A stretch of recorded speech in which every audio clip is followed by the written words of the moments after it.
know where you are, the 9 at 9 with me, Tigo. And today, we love bringing in experts and VIPs, and today is no different. You guys have been watching me do the shows. You ask me how I do this, and you say, where do I get cameras? How do I write something? I want to be an author.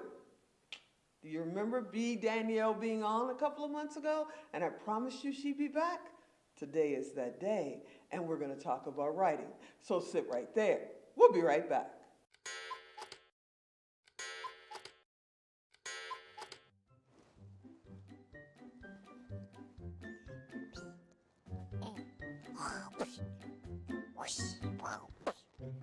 Emmett, do you want to play with me? Yeah, I can't play right now. I'm doing show notes.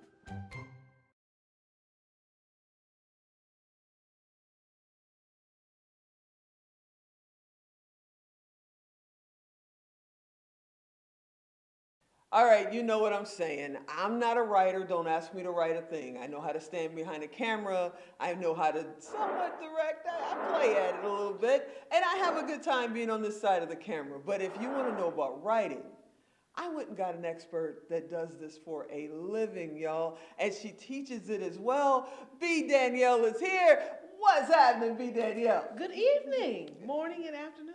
Yeah, because you don't know what time they're watching it around the world. Well, it doesn't matter what time we are in today right now. Oh, okay, we're going to talk about that. All right, let's talk about writing, because people may not know that she's an award-winning author. You're a director, a producer, and you know what? You wear a fly hat. I mean, come on now. How did you get into writing? What came first? Writing, producing? Where did you go first? Actually, writing came first. My first poem was published, I was 15. Oh. So that was 11 years before my first novel came out. So you started when you were 4? Actually, no, my first award for writing, I was in 4th grade. That makes me like 9. However, I never knew it was going to be a career. It was something that was good to do. Okay. It was fun. I lived in Buffalo. I grew up in Buffalo. From November to about May, you can't go outside, right? I was going to say there's about 40 feet of snow. Right. And especially, winters have gotten better. But then, a snowstorm, you was in the house for a week. Like Chicago. And my brother is 10 years older than me. So literally, I grew up as an only child. Mm-hmm. So in those winters when your friends can't come over because your parents can't drive and, all of that, that was my outlet. Playing Super Mario on Nintendo and then Crash Bandicoot once it changed to PlayStation, and writing. And genuinely, it wasn't anything other than to pass the time. So for people that are out there watching, because now people are really understanding the value of being an author, right? They're understanding the value of being on video, right? And maybe they've written a book and now they want to make it a screenplay, or they don't even know they need to. They just want to make it a movie, right? And they think they go throw the book at the director and say, make this a movie. How do you get started? What's the first things you do if you want to start being a writer? Number one, you have to make sure that's what you really want to do. Because being a writer isn't easy, mm-hmm. right? For people who aren't writers, being a writer isn't fun. It's not cute. It's nothing. They prefer not to. So you have to, if you say, I want to be a writer, try that. Try writing first. Just make sure that when you're sitting there and you don't get bored on page 1. Because a screenplay is 120 pages. You can't get bored in 1 and you got 119 to go. Excuse me. Like, you just can't. Or you just need to know yourself well enough to say, hey, let me go call somebody that can do this for me. And let me give them that. Okay, so for somebody like me, okay, I'm dyslexic. Okay. I have great stories in my head, which is probably why I'm in production. Because I can get behind cameras and convert those stories into something on film.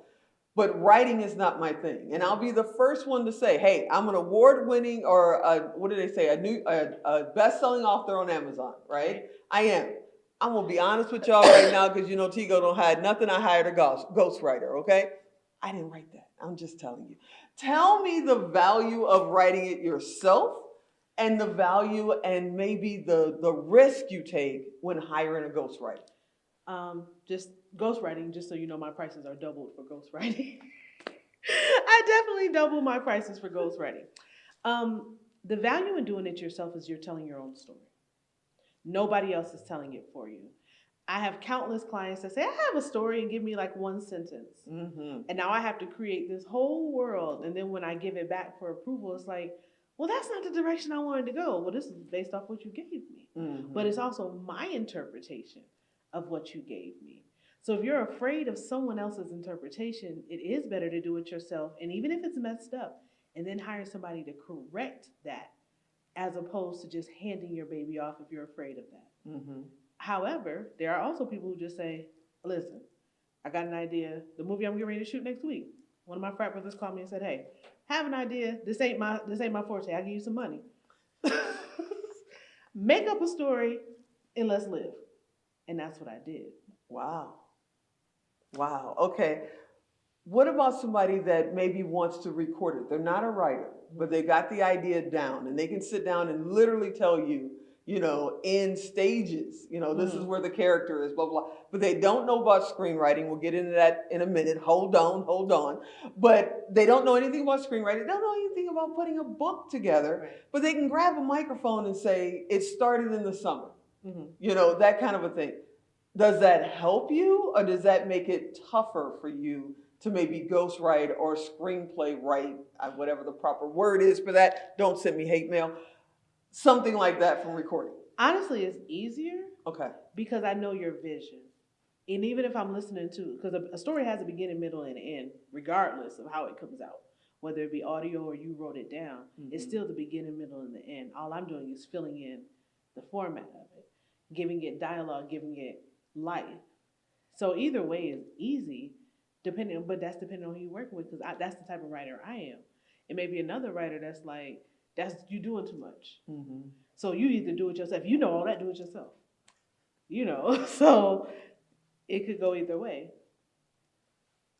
When somebody comes up with an idea, they want to write, and they go, okay, I got the book down. I'm an Amazon bestseller. I made it all the way to USA Today. I'm on Wall Street, bestseller. Now I want to make it a movie.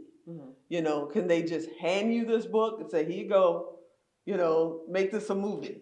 What's the next steps for them? That's when I get hired to do that. So I've done that twice. Okay. I've turned a book into a series. Okay. And I've turned a book into a movie. Okay. I need to read it first. I need to read the book first, because being a novelist and a screenwriter are two totally different things. Because writing a novel means I need to make it visual for the reader. Writing a screenplay means whatever's on the screen needs to translate well on screen. Okay. Every novel doesn't translate well, which means I have to add and or subtract to make this a television/film worthy adaptation, because that's what it would be, an adaptation. If somebody tells you, girl, I want to do this book, it's going to be like Bodyguard. And then they start telling you, the story, and you go, it's not like Bodyguard. It is Bodyguard. What is the line between, kind of like and copyright infringement? There's a big line. It's real thick. Okay. There's a big line between it. I would steer them away from that. I would say, hey, I saw that movie. Whitney was in it. I was there, And then I would say, however, nothing is original. So what about having a bodyguard that you fall in love with as a pop star can you make different? I would stage it that way so that they're thinking about it in a different way. Because me and you can have the same idea, right? We're sitting in a studio in front of a screen. And then somebody could say, okay, write a story about that. And I'm going to turn to you and go, I don't write. Go ahead and write. Let me know. I'll get behind the cameras. It would be two totally different stories. You're right. It's like seeing an accident. You never get the same witness testimony. So I totally get that. You just have to steer somebody. And I do that in my writing classes. Like if I have a class of 10 people, I'll write Summer Rain on the board. Y'all got 10 minutes to write a story about Summer Rain. See, and I be failing the class. And she takes me out. I see how it is. Well, Alan's going to cut us off in a minute. He's back there throwing up the 1-minute warning. You have writers' workshops. Yes. You got your own journals that you sell. Yes. Will you tell everybody how they find out about your writers' workshops? How do they find out about your journals? And because they need the right tools. Y'all need the right tools. You can't go to, like 7-Eleven and get the little lined paper. Facts. You need the journal. You need this. Facts. So how do they get in touch with you? What do they do? All of that is on my website, which is www.bdaniellewatkins.com. I have my prices for my coaching programs, which are individualized to each client, my new novels, any new movies I'm working on, as well as my journal/notebook line. Everything is there in one spot.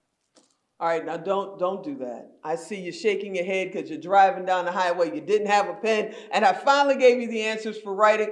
You know what to do. Just go to Tigo Direct, type in B Danielle, type in writer. She's coming up. Go ahead and send her a private message from Tigo Direct. You know it doesn't cost you anything, and it doesn't cost her anything. It's our way to keep you connected. I want to thank you so much for coming on. Thank you. I know you're coming back next month. What we're going to talk about then, you are amazing. Oh, thank you.